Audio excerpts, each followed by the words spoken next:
अस्सलाम वालेकुम नाजरीन, मैं हूं नदीम ज़ईम एक नई वीडियो के साथ। और आज की वीडियो का टॉपिक है जड़ावाला में जो सान्या हुआ, जो क्रिश्चियन कम्युनिटी के साथ किया गया।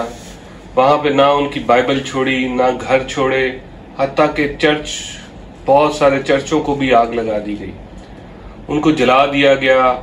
वो पूरी की पूरी क्रिश्चियन कम्युनिटी, वो पूरा इलाका जो एक क्रिश्चियन कम्युनिटी की पॉकेट है बहुत बड़ी, उस पॉकेट से सारे के सारे घर भाग गए।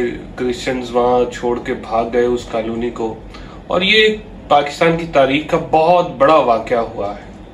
अगर आप अंदाजा कीजिए कि वो लोग वहां पे होते तो जिस अंदाज में ये मुसलमान, मैं अब इनको मुसलमान तो नहीं कहूंगा, कि जिस तरह से ये मॉब गया और इन्होंने जाके वहां पे लूट खसूट की, जलाओ घेराव किया, तोड़ फोड़ की, उनके घरों को ये तस्दीक किए बगैर कि क्या हुआ है उस तरह से किया। तो अगर वो घरों में होते तो हजारों नहीं तो सैकड़ों लाशें जरूर गिरती वहां पे। बदकिस्मती है कि पाकिस्तानियों को, क्रिश्चियन पाकिस्तानियों को अपने घर छोड़कर जाना पड़े। ये वही क्रिश्चियन हैं जिनके चर्चों में 14 अगस्त वाले दिन मिली नगमे गाए गए, जिसके ऊपर कुछ मजहबी क्रिश्चियंस ने एतराज भी किया, लेकिन ज्यादातर चर्चों में मिली नगमे गाए गए और पाकिस्तानियत जगाई गई। अपने मजहब के साथ उन्होंने अकीदत के साथ पाकिस्तानियत को रखा। आप सोचें कि इस पाकिस्तान के ऊपर सिर्फ मुसलमानों का हक नहीं है, इस पे हर मजहब का उतना ही हक है, बल्कि शायद हमसे बड़े ये पाकिस्तानी होंगे जो अपने मजहबी अकीदे के साथ पाकिस्तानियत को जोड़ते हैं। सबसे पहले मैं आपको बताता हूं कि ये वाकया क्या हुआ। क्रिश्चियन कॉलोनी और ईसा नगरी, ये दो इलाके हैं जो जड़ावाला के अंदर क्रिश्चियन और मुसलमान जो हैं उनके साथ भरे हुए हैं। इनकी एक गली है, उसके अंदर से कुछ ऐसे कुरानी नुस्खे और आक मिले जिनके ऊपर तौहीन अमेज अल्फाज लिखे हुए थे। उसके अलावा एक लेटर भी साथ मिला जिसके ऊपर राजा मसीह की तस्वीर लगी थी, एक तहरीर लिखी थी और नीचे लिखा हुआ था कि मैं किसी से डरता नहीं हूं। और ये तहरीर जो तौहीन अमेज तहरीर थी, उसके नीचे लिखा था कि राजा मसीह। और वो तहरीर, वो सफ़े किसी मुसलमान के घर के सामने फेंके जा चुके थे। वो बाहर निकले, उन्होंने आके उन सफ़ों को उठाया, उन्होंने देखा और ये राजा मसीह का घर है, वो 2 गलियां छोड़ के था। तो उन्होंने उसके भाई को बुलाया, मुसलमानों ने, और उन्होंने बुला के उसको कहा कि ये देख तेरे भाई ने क्या किया है। तो उसने कहा कि ये पर्चे मुझे दे दो, मैं जाके घर इस मामले को देखता हूँ। उसका भाई राजा मसीह का, जो कि सरकारी नौकरी करते हैं मेट्रोपॉलिटन ऑफिस में, वो सफाई के काम में सरकारी नौकर हैं, उनके भाई भी और उनके वालिद भी यही काम करते हैं राजा मसीह के। उसके घर चले गए। उसने घर जाके अपने भाई को कहा कि ये तुमने क्या किया है। इतनी देर में वो अभी घर वालों से पूछ रहा था, भाई राजा मसीह अभी घर पे नहीं था।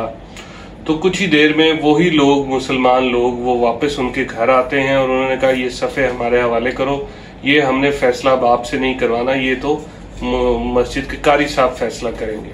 तो फिर मामला चला गया मस्जिद के अंदर। मस्जिद, वो 2-3 क्रिश्चियन भी चले गए, बाकी कुछ नमाजी भी इकट्ठे हुए। तो मौलवी साहब ने वहां पे कोशिश की कि इस मामले को ठंडा किया जाए। उन्होंने कहा कि हम पुलिस को इन्फॉर्म करेंगे, पुलिस आके इस मामले को देखेगी। मुबैना तौर पे जिस तरह हमारे नुमाइंदों ने हमें ये स्टोरी सुनाई है, ये मैं उस तरह से आपको वाकया सुना रहा हूँ।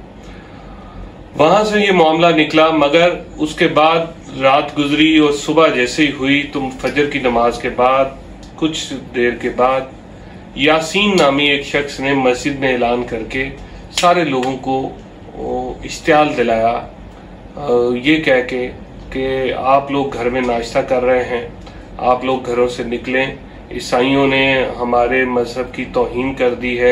साइयां दी बस्ती दे विचों साइयां ने कुरान पाक दी बेहुरमती कीती आ। सारे मौलवी, सारे मुसलमान मताब मस्जिद दे अगे इकट्ठे होवो, तुसीं नाश्ते करन दे घारा बैठे, मुसलमानी काहदी आ तुहाडे विच? तुहानूं तो मर जाना चाहिए सी, सड़कां ब्लॉक हो जाणियां चाहिदियां सीगियां। अगर कानून उन्होंने अरेस्ट नहीं करता तो फिर सारे बंदे इकट्ठे होए हुए थे, इहतजाज करो और कानून के दायरे रह के सारे इहतजाज करो, आके सारे मुसलमान इकट्ठे हुए थे। मुझे नहीं लगता कि पुरअमन वाली कोई बात रह जाती है। जिस वक्त लोग निकलते हैं और मजहबी जज्बात के साथ निकलते हैं तो फिर उस एहतजाज के अंदर पुरअमन की बाइंडिंग नहीं लगाई जा सकती।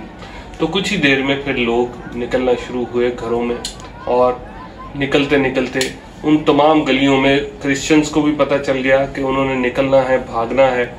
उन्होंने अपनी सारी की सारी गलियां खाली कर दी। वहां पे अफरा तफरी का आलम पड़ गया। लोग, क्रिश्चियन कम्युनिटी निकल के अपने घरों से भाग गई, और थोड़ी देर में ये मॉब जो था, मुस्लिम मॉब, ये वहां पे पहुंचा और इन्होंने तोड़ फोड़ शुरू कर दी।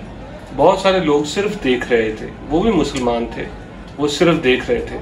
पुलिस वहां पे पहुंच चुकी थी, पुलिस मगर मामलात में हाथ नहीं डालना चाहती थी। कुछ गिरजाघरों के बाहर पुलिस ने आके अपनी नफरी तैनात भी कर रखी थी, मगर जिस वक्त मॉब पहुंचा तो वो पीछे हट चुके थे और हट गए।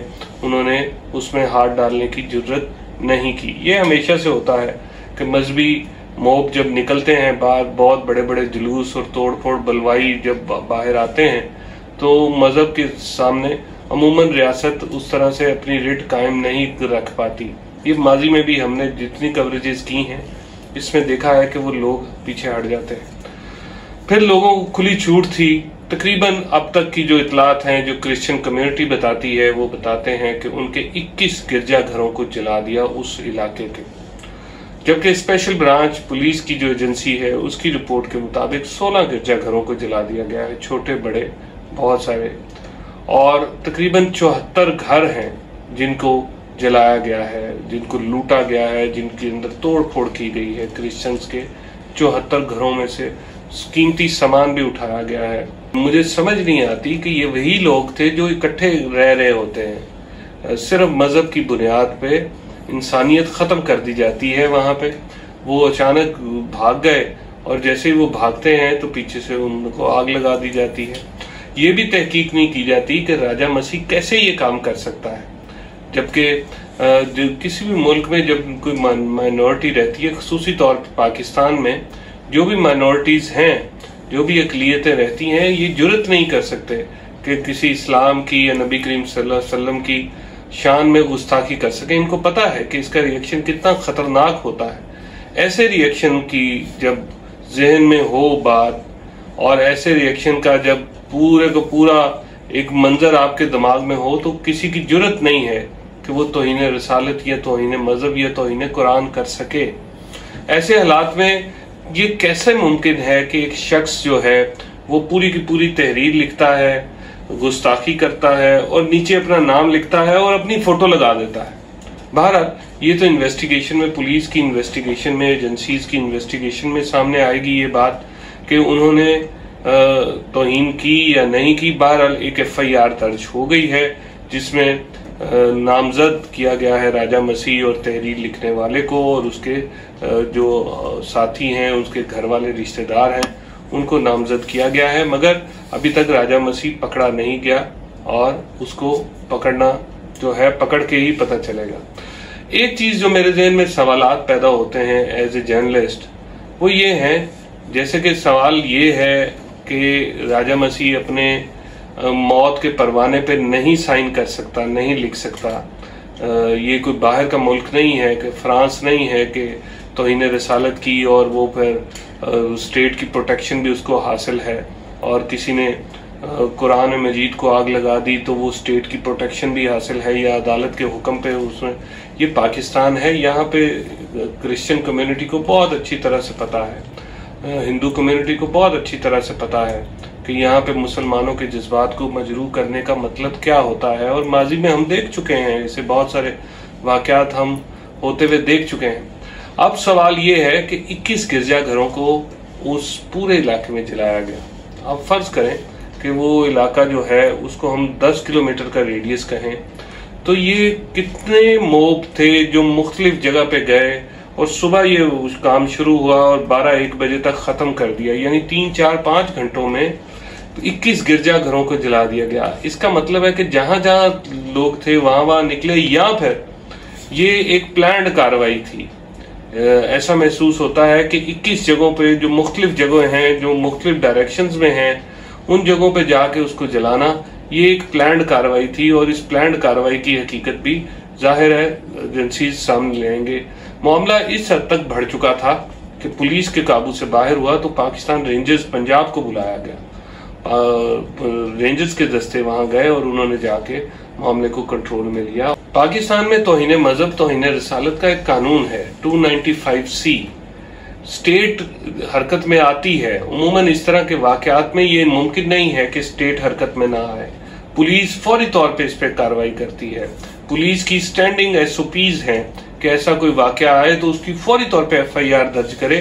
थाना या पुलिस अपने सर पे नहीं लेते, ये इतना सेंसिटिव मामला है कि इसको उमूमन अपने सर पे नहीं लेते, तो फौरी तौर पे FIR करते हैं, उसकी गिरफ्तारी होती है, उसको सजा के लिए अदालत में ले जाया जाता है, जहां पे बहुत ज्यादा दबाव होता है जजेस के ऊपर भी इस केस को सुनते हुए, क्योंकि बहुत सारी जमातें आती हैं, मजहबी लोग खड़े होते हैं, इस केस को वो सुनते हैं। और ऐसे केस में बिल्कुल ये जो हम अमूमन बातें सुनते हैं कि माजी में किसी को ऐसे छोड़ दिया, किसी को, इस केस में छोड़ना आसान नहीं होता तब तक जब तक वो बिल्कुल इनोसेंट ना हो। लिहाजा ये केस इतना आसान नहीं है। 295C है तो फिर ऐसे हालात में ये एहतजाज करना या ये तोड़ फोड़ करना या ताकत का मुजाहरा करना ये क्यों जरूरी था, जब हमारी स्टेट खुद से ही ऐसे केसेस में मुद्दई बन जाती है और खुद से ही लेके चल पड़ती है और इसमें कोई मार्जिन नहीं छोड़ती। तो उसके बाद मेरे ख्याल में स्टेट को हमें सामने लाना चाहिए था, बजाय कि हम खुद तोड़ फोड़ करते। नाज़रीन, लिबरल जमहूरियत और सेकुलरिज्म हर किसी को अपने मजहब का प्रचार और पैरवी करने की आजादी देता है। पाकिस्तान में तो यही चलता है और यही कायदे आजम के 11 अगस्त को आइन साज असम्बली के इजलास का लुबे लबाब था और यही हमारे नबी करीम सल्लल्लाहु अलैहि वसल्लम की तालीमात हैं कि उन्होंने भी मिसाक मदीना और आखिरी खुतबे में जो बात कही उसका मुद्दा भी यही कहता है। आज की वीडियो के लिए इतना ही, मिलेंगे अगली वीडियो में किसी अगले टॉपिक के साथ। तब तक के लिए इजाजत दीजिए।